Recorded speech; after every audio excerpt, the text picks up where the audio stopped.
All right, so I finally got my engine started up, and took me a lot of time to figure this out, and couldn't find anything online, or not a ton online, so wanted to share with you guys how I got this Blueprint 302 board out the 306 Holley Sniper wired in so I could test fire it up. So you got a couple of things coming off the engine. So one is this, I think it's a 10-pin connector. They provide you with this little plug that goes in, and the only thing that you need to wire off of this, in fact you don't even need to wire it to get it started up, I don't think, is this light blue wire. It's right down there in the middle, and I wire that down into my fan over there. So I got the fan wired up. The other one, you've got this little plug here, and that goes to the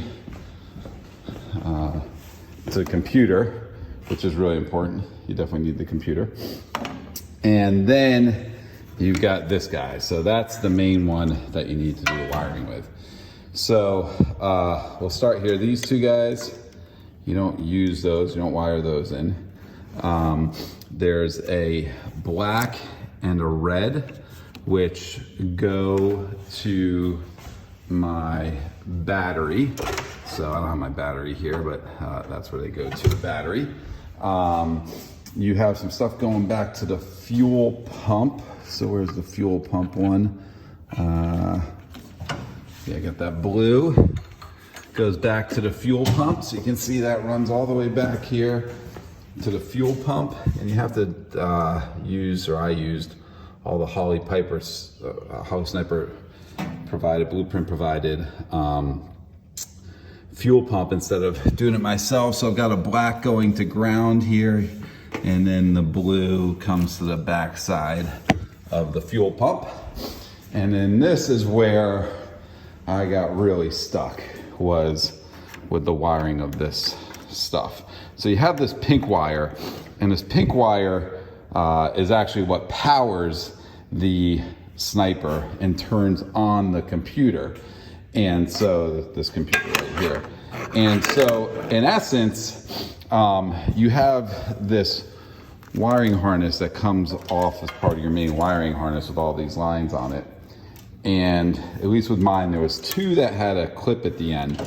And initially I had this guy wired in, and this guy is labeled, I don't know if you can read it there, but it's labeled EFI crank. So what happens is this one gets power when you fully crank the key, which is like when you're turning on the engine. This orange one, which is labeled EFI coil or EFI, this one gets power when it's in the accessory, like right before you crank it, and keeps power all the time. So when the car's running, this has power all the time. So that's kind of my main one. So you run this yellow cable off of the Holley Sniper to the coil. So this is the coil right there, and that goes to the negative side. Well, the positive side needs power too.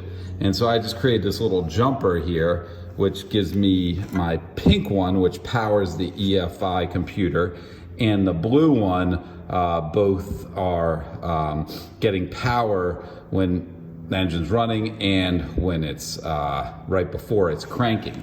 So now I got spark going to the distributor, and that's what gets the thing running. And then I got that. The other thing that you need to wire is the starter. The explanation of all the wiring on the starter down here was pretty clear, but for me, even figuring out where the starter was a challenge. The alternator, this is another really important thing. You will cause a lot of smoke if you wire, there's two brown wires here. So one brown wire goes, but the lighter gauge brown wire, I do not have that connected. When I do connect that, I get all kinds of smoke and it burns out that wire, which goes to the alternator. I'll figure it out later. But now that I've got all this, I don't have my battery attached, but if I did, it fired right up. So one more important thing is the clutch sensor. So you can kind of see it here. There we go. And in essence, I did some continuity testing, and what happens is these ones that it's plugged into right now are off in essence when the clutch is not depressed, and when you push down the clutch, that gets on. So either you can jump these. Actually, the way I have it right now, where it looks like it's depressed, it's actually not. So I need to do some adjusting. So that's the other thing when you start an engine, you got to push the clutch down, and this clutch safety switch will prevent you from firing if you don't have that. The other thing is, I don't know, but this inertia switch, I know it's something that came up in my class that they said to push that. But since I've got this all jumped and wired, I don't think that even comes into place. So next step for me is to undo all this wiring and wire it the proper way, which I'll figure out. But now that it fires and it works, I know exactly how my wires are supposed to be, so I can troubleshoot from there a lot easier. So this is the manual that comes with your engine, really important. I actually had to call Blueprint to get these numbers here, but these were important. So we run a 550, 510. So this is the wizard. Before you can fire up the engine, you gotta run the wizard when it's powered up. So these were settings: 550, 510, 8-cylinder, 306, 800 to 900, street strip on that one, and then coil negative. So those are the settings that I used to get it working.